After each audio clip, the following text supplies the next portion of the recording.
पक्कं धोरण आहे. शरद हा बोला. शरद पवार काल बोलताना म्हणाले की संधी साधू लोकांना सोबत घ्या. नाही, संधी साधू शाहू फुले विचार आंबेडकरांच्या विचारांचे जे लोक आहेत त्यांना सोबत घ्या, मात्र संधी साधू लोकांना सोबत ते घ्या. योग्य तेच बोललेले आहेत. आणि मी वारंवार तेच सांगत होतो की माननीय शरद पवार साहेब अशा प्रकारच्या कोणत्याही प्रवृत्तींना जवळ करणार नाही. शाहू फुले आंबेडकर हा जसा या राज्याचा विचार आहे तशी आम्ही सगळे लोक त्या विचारांबरोबर बाळासाहेब ठाकरेंचा विचार जो आहे महाराष्ट्र एकसंघ ठेवण्याचा आणि महाराष्ट्राच्या शत्रूशी लढण्याचा, त्याच्यामध्ये आम्ही तडजोड करणार नाही. जे संधी साधू आमच्याकडून एखाद्या पार्टीत गेले असतील आम्ही त्यांचा विचारही करत नाही. पण हे सगळे लोक भारतीय जनता पक्ष असेल किंवा जो एसएनसी गट आहे ते असतील, त्यांना असे लोक लागतात. भ्रष्ट, व्यभिचारी, गुंड, दाऊदचे हस्तक, हे असे लोक लागतात. खरं म्हणजे आता भारतीय जनता पक्षानं सलीम कुत्ता ह्याला संत म्हणून पदवी दिली पाहिजे. संत महात्मा अशा प्रकारची जर पदवी जर राज्य सरकारला देता येत असेल तर ती त्यांनी देणं गरजेचं आहे. कारण ज्या व्यक्तीला त्यांनी घेतलं आहे ती शिवसेनेमध्ये असताना त्यांनी सलीम कुत्ताबरोबर संबंध जोडून आमच्या पक्षाला बदनाम करण्याचा प्रयत्न केला. आमच्या पक्षाने, शिवसेनेने, आम्ही देशद्रोही लोकांबरोबर काम करतो. मग आता तुम्ही तर देशद्रोही पक्षाच्या लोकांच्या खिशामध्ये जाऊन बसलेला आहात. ठीक आहे, बोला. सर, प्रश्न तोच आहे. बडगुजरांचा काल पक्षप्रवेश जो झाला, नाशिकच्या त्या सगळ्या प्रकरणात किंवा सलीम कुत्त्याच्या त्या सगळ्या प्रकरणात तुम्ही असतील किंवा सुषमा अंधारे असतील यांनी वारंवार आवाज उठवला होता की पक्षाला बदनाम केले जाते. राणेंचं त्यावेळेसचं स्टेटमेंट काल पुन्हा आम्ही क्यू करत होतो, ते अक्षरशः खालच्या भाषेत खरं तर बडगुजर आणि सलीम कुत्त्याविषयी बोलत होते.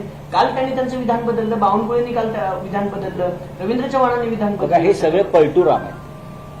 मी जे मगाशी म्हणालो की यांचा जो पक्ष आहे भारतीय जनता पक्ष हा अटल बिहारी वाजपेयी, लालकृष्ण अडवाणी यांच्या मूळ विचारधारेचा पक्ष अजिबात राहिलेला नाही. प्रफुल्ल पटेल यांचे इक्बाल मिर्ची बरोबर म्हणजे दाऊदच्या हस्तकाबरोबर संबंध आहेत हे नरेंद्र मोदी यांनी सांगितलं.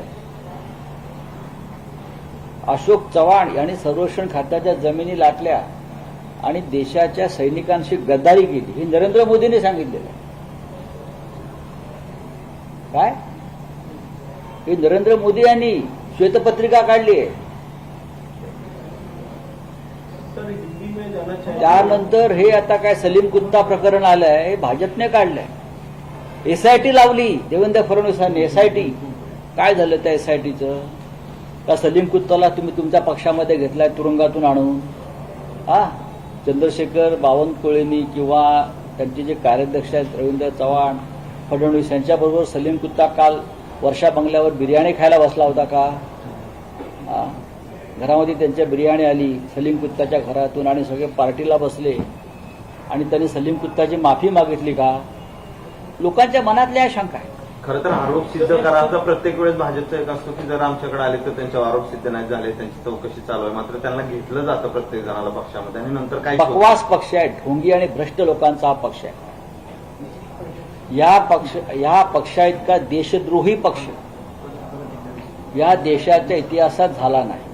देशद्रोही हा शब्द त्यांना लागू पडतो कारण सगळे देशद्रोही भ्रष्ट लोक यांनी आपल्या पक्षामध्ये घेतलेले आहेत. ज्यांच्यावर त्यांनी स्वतः देशद्रोहाचे आरोप केले, भ्रष्टाचाराचे आरोप केले, असे सगळे देशद्रोही लोक अँटी नॅशनल बरं का, याच्या उद्या दाऊद इब्राहिमला सुद्धा पक्षामध्ये आणतील. मुस्लिमांची मतं हवी आहेत. मला ह्या लोकांचा काही भरोसा नाही.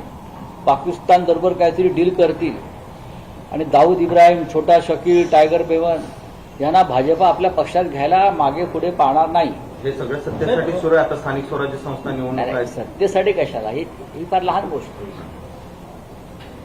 देशातली सत्ता ह्या लोकांच्याच आधारानं घेतलेली आहे ना, भ्रष्ट आणि या सगळ्या देशद्रोही लोकांच्या आधारानं. अख्ख्या देशात आणि महाराष्ट्रात तेच धुमाकूळ सुरू आहे.